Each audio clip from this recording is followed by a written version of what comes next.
Oh, give me the strength. Ugh.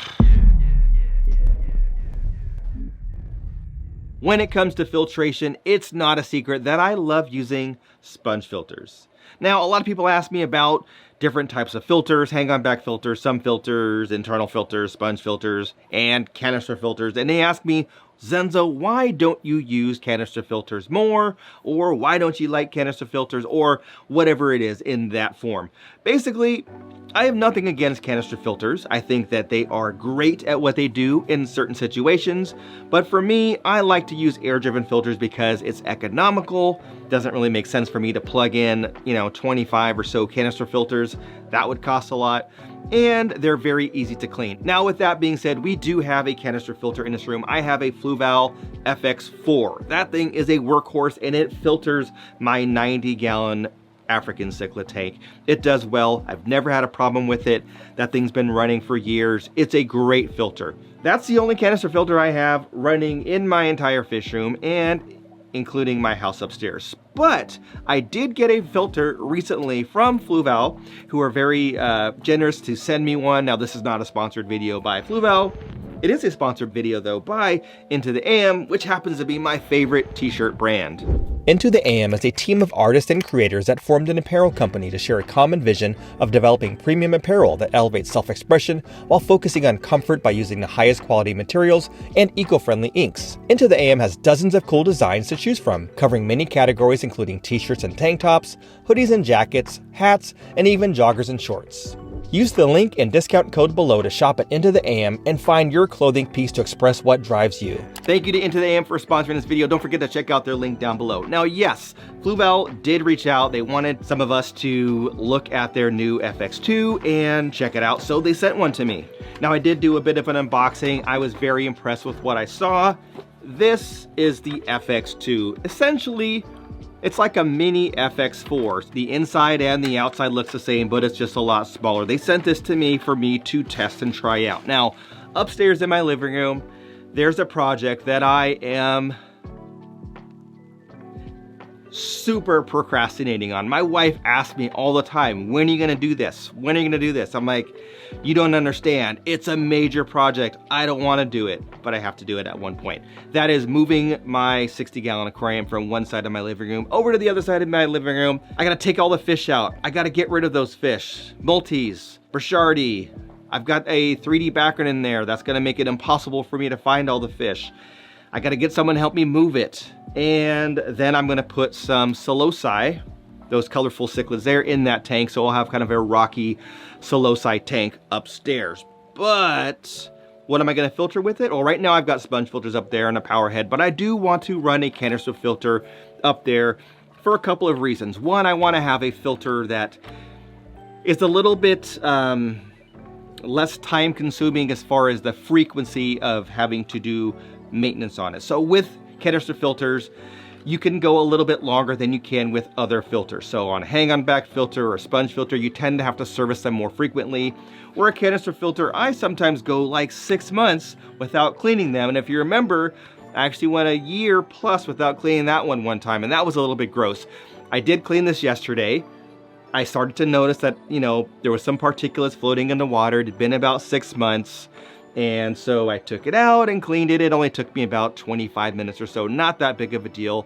I don't love doing that though. I have to admit that I procrastinate when it comes to servicing canister filters because it's a lot more work. So I'd like to just use a sponge and kind of squeezy and, clean it real quickly. But anyway, upstairs, I do want to use this because I want to have a hidden filter. I want to also have a filter that I don't have to touch as often. And since I got this for free, I figured, yeah, this would be a good one to try out. So yeah, we'll see how that goes. But for those of you that are wondering, do I like canister filters? Yeah, they're fine if it's the right brand. My favorite is Fluval. I've used the 406 line, the 206 line, obviously the FX line. And I don't really know where this kind of fits in their family. It's kind of right up above the 407 and below the FX4 maybe. But yeah, I got it for free, so we'll give it a whirl. Speaking of procrastination, here is another project that I've been kind of delaying. Now, I've talked about kind of making some changes in this fish room, some new tanks that I added, the 60 breeder, the fact that we took out the fish in a 29 gallon. And I've got an empty 20-gallon over there. But this tank behind me, we haven't talked about in a long time. It is my 65-gallon tall.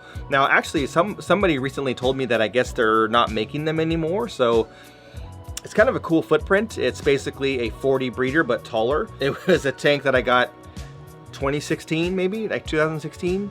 And I first did a dirted planted tank with like angelfish and stuff like that. And then I got bored with that, took that down. Then I turned it into an Mbuna tank with like crushed coral and rock work.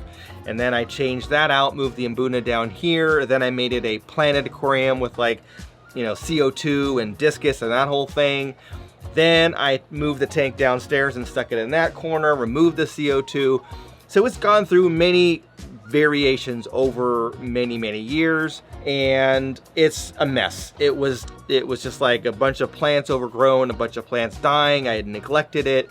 It was a bunch of algae, duckweed. So the fish in there were fine. They're alive. They get fed every day just like everyone else, but the tank did not look good. So I thought, you know what? It's just time to rip off the Band-Aid. Let's make some changes to that tank. So basically what I've done is I've caught fish out. There's more fish in them that I need to catch out and put in different tanks. And then I'm gonna end up draining that tank and starting over. So I don't exactly know what I wanna do with this tank. So I would love to get your ideas or your suggestions or your wishes on what you might want me to feature in this aquarium. Maybe I will move the topaz cichlids that are down there in that 40 breeder and put them in this tank. That might be a good idea. So anyway, that's what's going on there. Let me just move around and I'll show you the other stuff. Now, as I shared in another video, I'm not 100% sure what I'm gonna put in here. I have a couple ideas, but I'm not 100% sure. I might throw in some corridor or something. I've got a bunch of stir-by corridor in that tank, so maybe I'll put those in here. But otherwise, I'm not gonna do like a bunch of like fish for now, just plants and maybe just a handful of fish. So now let's talk about the Pellia or the Seswassertang, or I think they're two different plants. I'm not a plant guy, but Seswassertangs. It's a very difficult word to read. Let me look that up. It is called Seswassertang. Seswassertang. Anyway, it's a plant that is just a water column plant. There's no roots or anything like that. It kind of looks like a fluffy moss, basically. What I've been finding is that the fish don't eat it. So I've tried it in both Mbuna tanks, which Mbuna, African cichlids, like to eat plants. And I've tried it in my Psilocybe tank. I've tried it in my larger Malawi Mbuna tank, and they've left it alone. Yeah, hopefully it will help with, you know, just some additional filtration, some biological filtration from the plants consuming the nitrogen waste.